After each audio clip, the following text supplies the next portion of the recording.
Welcome back. Well, let's look at another aspect of part of what the Senate also decided not long ago, that of not confirming the acting chairman of the EFCC. In fact, now there are those who are of the view that since Senate has done that, that they've got the powers to do that, and as such, the EFCC chairman has no business remaining, having lost his acting position. Is that correct? Again, to be honest with you, I sympathize with the Senate, because if care is not taken,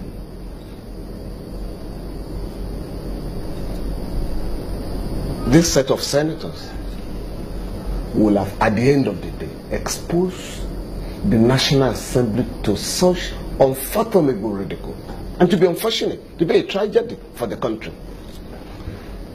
Every public officer, including the president, has his or her powers defined by the Constitution. The moment you go outside that, you have engaged in impunity. Did they go outside theirs? Oh yes. How? Look at this. Section 171 of the Constitution has vested the power in the president exclusively to appoint any person to hold office or act in that office, and the duration is not specified. And of all the positions listed there,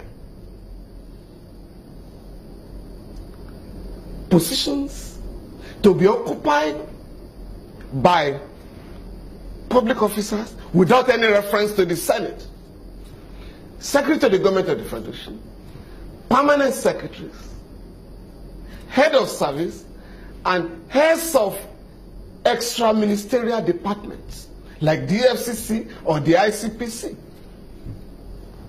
With profound respect, in sending a letter to the Senate for confirmation, the president relied on Section 2, subsection 3 of the FCC Act, but that section has to be rest subject to the Constitution. So if you do that, the Section 171 takes precedent over Section 2, subsection 3 of the FCC Act. So you then ask yourself, does the president really need to ask for confirmation? Does he? No! So why did they send it to the Unfortunately, I think the executive was not exposed to sound legal advice on this matter, with profound respect. Because in that section, Section 171, subsection 2, you also have positions of ambassadors and heads of our foreign missions. But that provision, that subsection says they shall be confirmed by the Senate. Okay. But in the case of the others, there's no provision for confirmation. Right. So, but assuming that interpretation is even wrong, right? Once you refuse to confirm, that has not annulled the acting capacity of such an officer. But you know what the Senate should do?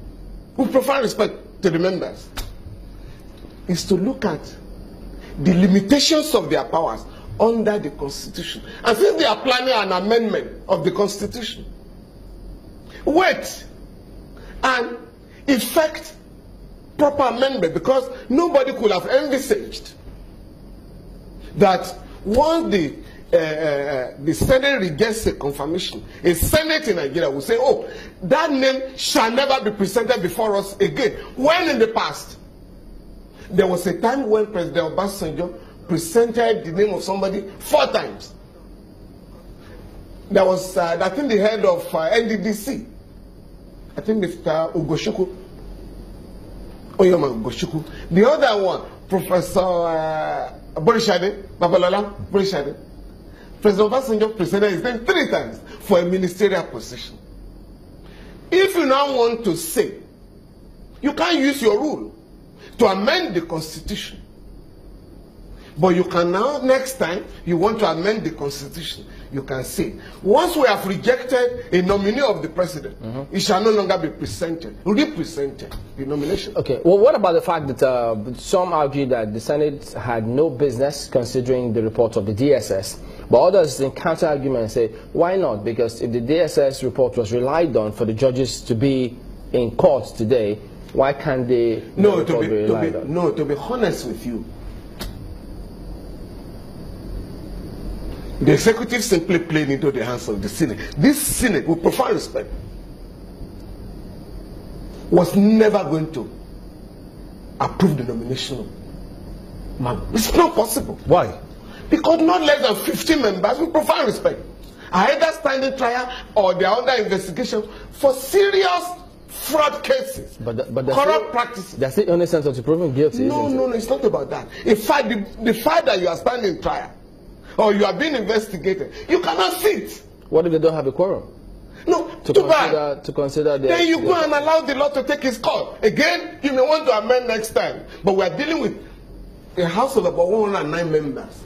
If 15 are constitutionally disabled to participate in the proceeding, you don't then go ahead and violate Section 1 of the Code of Conduct for Public Officers, that you must not allow any matter in which you have interest. What's the implication of this? Does it then mean that the 15, according to your words, can be interpreted as the reason why this rejection has been pushed forward? No, I think Nigerians, and even the president, the government, does not appreciate what is going on. They haven't studied the Senate. The Senate President, Dr. Bukola Saraki, ensured that Malam Nuhu Ribadu was removed when he was to be tried over the collapse of Society General Bank. Lamude was removed when he invited the wife of the Senate President, Dr. Bukola Saraki. Magu could not have been confirmed because the EFCC is investigating the allegation that 3.5 billion naira from the Paris-London loan fund had been traced to his account. So how can the House, headed by such a man, and the trial that is going on before the Code of Conduct Tribunal, all the witnesses are members of the officials of the FCC. So you can see that we're in trouble as a nation. All right, that's where we have to anchor this morning. Mr. Femi Falana, Senior Advocate of Nigeria, thank you for talking to us. Thank you very much. Thank you so much. Obakwe, go ahead.